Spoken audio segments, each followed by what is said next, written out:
August 27th, 1896, 9:02 in the morning, a royal palace on a small East African island opens fire on the most powerful navy in the world. British warships sit in the harbor, guns ready.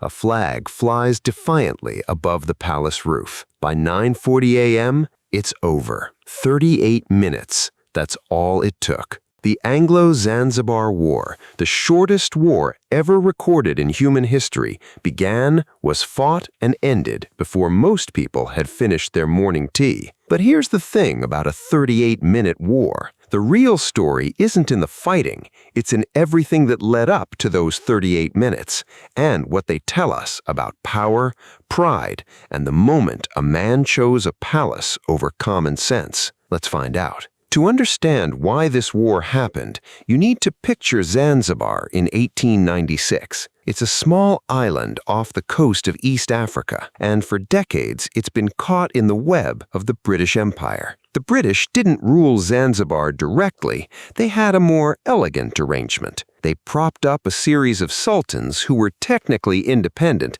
but practically did whatever London told them to. It was colonialism with a polite face. The sultans got to keep their palaces, their titles, their ceremonial power.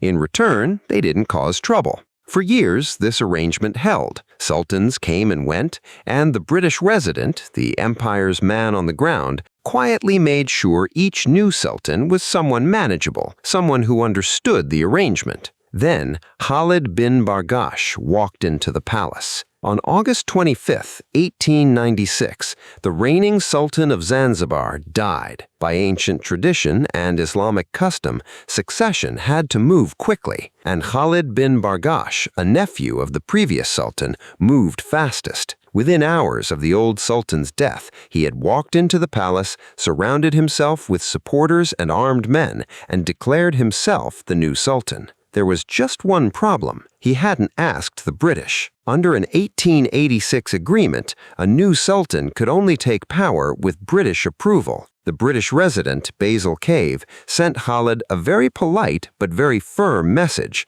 step down or face the consequences. Khalid sent back a reply that was equally firm and considerably less polite. He was the rightful sultan. His people supported him. He was going nowhere. So Khalid started preparing for war. He gathered around 2,500 supporters, a mix of soldiers, palace guards, and armed civilians. He dragged out whatever weapons the palace had, a few old artillery pieces, ancient machine guns, even a wooden yacht called the Glasgow that he armed as a warship. He barricaded the palace. He raised the Zanzibar flag high. Meanwhile, in the harbor, 5 British warships moved into position. Now here's the thing that makes this story more than just a David and Goliath mismatch. Khalid bin Barghash was not stupid. He knew the British had warships. He knew his 2,500 men and his one wooden yacht were not going to defeat the Royal Navy in any military sense. So why did he do it? Because he was betting that the British would blink. He had watched the British Empire operate for years.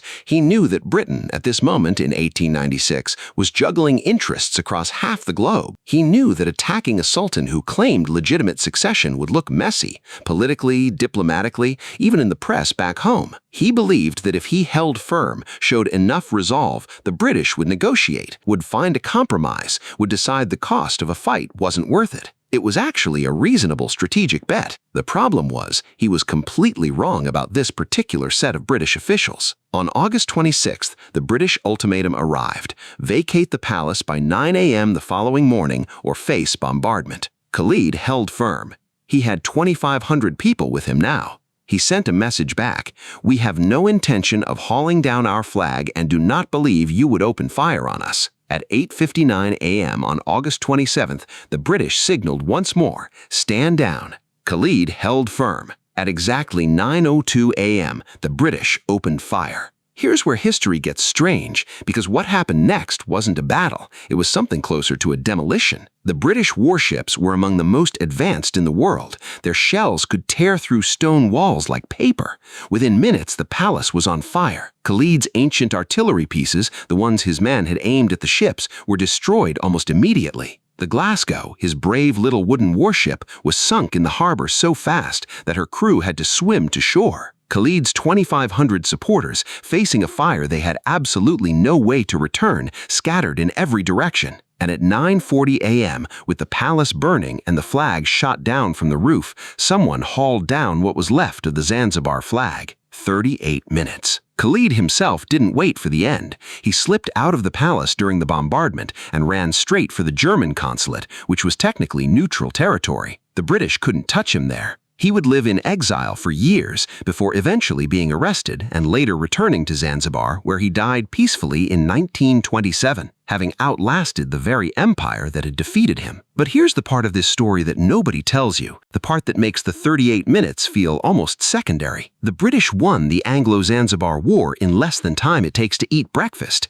They installed a new obedient sultan the same afternoon. Order was restored. The harbor was cleaned up. Life on the island went on. And yet, it didn't really work, because the same year, the same decade, the same generation that watched the British blot out a sultan in 38 minutes also watched something else happening across Africa. Other empires stretched thin, local resistance growing, the costs of maintaining control climbing year by year. The Anglo-Zanzibar War was in one sense the British Empire at its absolute peak, its most brutal efficiency, its most unanswerable power projection. 40 minutes, one small palace, total victory. But it was also, in another sense, a snapshot of an empire that had to keep doing this, keep applying force, keep replacing leaders, keep sending warships to maintain the fiction of willing cooperation. The polite arrangement kept requiring more and more impolite enforcement. Within 60 years, Zanzibar would be independent. Within 80 years, the British Empire that crushed Khalid's flag in 38 minutes would itself be gone. The fastest war in history.